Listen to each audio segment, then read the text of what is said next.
How the heck does retinol work? What is the science behind it? How does retinol compare to tretinoin, tazarotene, and other retinoids?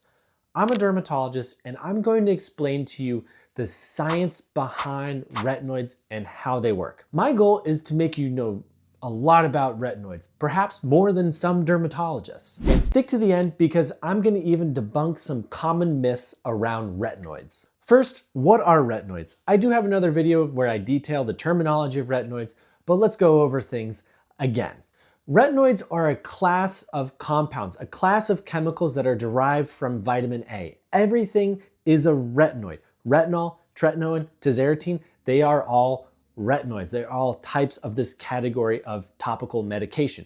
I then break down retinoids into two separate categories: cosmetic, over-the-counter retinoids, and prescription retinoids. Prescription being you need a prescription for, and the cosmetic ones being you can get them over the counter. And in general, prescription retinoids tend to be stronger than cosmetic retinoids. But how do they work? Let me explain first how vitamin A is processed through your body. When you consume vitamin A, it is converted to retinol esters and retinol that is transported through your blood to your skin cells. Retinol esters and retinol are then brought in, and they have to be converted into their active form. Retinol esters are converted to retinol, retinol is converted to retinaldehyde, and finally retinaldehyde is converted to retinoic acid. Retinoic acid is the active form. It has all the downstream effects that we think of with retinoids through binding to retinoic acid receptors. All the cosmetic retinoids are the precursors to retinoic acid, and so if you use a cosmetic retinoid, it has to be converted to retinoic acid to have effects, whereas prescription retinoids usually either bind directly to retinoic acid receptors or, with very few modifications, go directly to retinoic acid receptors, so are usually stronger. Because the further you are from binding to retinoic acid receptors, the weaker you are, the more you have to use, and the potential less efficacy that you may have. So in those categories of cosmetic retinoids, we have the retinol esters, the retinols, and the retinaldehydes. There's also another group called the retinoic acid esters. They're a special group. They have some retinoic acid receptor binding capabilities, but also it seems like it needs to be converted back to retinoic acid, so it works like a retinol as well. I still consider it, and most people do consider it, weaker than prescription retinoids because you need more of it to get the same effect. And then in the prescription retinoids, you have tretinoin, which is the OG, the original one. It is actually retinoic acid and binds to retinoic acid and has all the binding capabilities. You then have the synthetic retinoids. Basically, they took retinoic acid and tretinoin.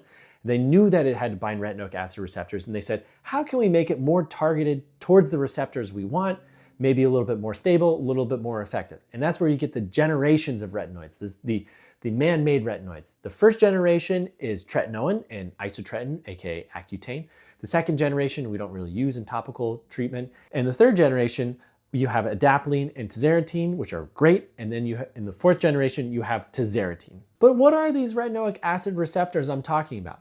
There are two main categories: RARs and RXRs, retinoic acid receptors and retinoid X receptors. Each category has three subunits: alpha, beta, and gamma, alpha, beta, and gamma. In your skin, it seems like the only receptor that is important is retinoic acid receptor gamma. This is super important. The only receptor, or this receptor we seem to care about the most in our skin, is retinoic acid receptor gamma. So if you were to make your own retinoid and want to have retinoid activity, you just really only care about binding to retinoic acid receptor gamma. So it seems.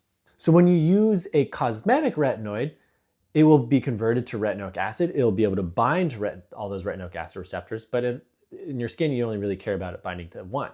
So then when you get to the prescription, the synthetic retinoids, you also have tretinoin, which is retinoic acid, and binds all those receptors. But then you have the synthetic retinoids, which become more targeted. Like I had mentioned, adapalene and tazarotene, they're more targeted. They bind specifically to retinoic acid receptors gamma and a little bit of beta. So they're more targeted and more specific. Same thing with trifarotene, the fourth generation retinoid. It is only targeted for retinoic acid receptor gamma. And so it's very specific. With that, you get a potential for more efficacy or at least less side effects, which seems to happen somewhat. So now you have the general framework: cosmetic retinoids, prescription retinoids, Retinoic acid receptor gamma is the key. What happens when retinoic acid receptor is activated? Retinoic acid receptors are nuclear receptors. When they are bound, they go to the nucleus of your cells and change how your cells express DNA.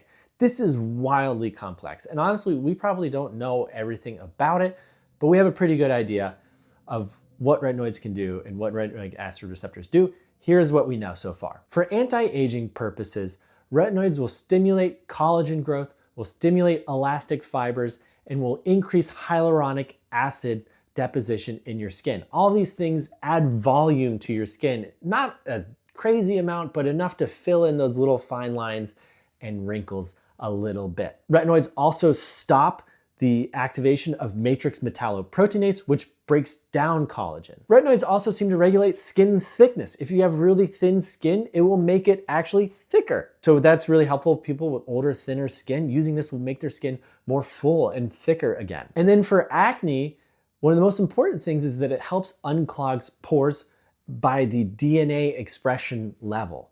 So one of the hallmarks of acne is blockage of your pores with skin cells. The skin cells become very sticky and they block your pores.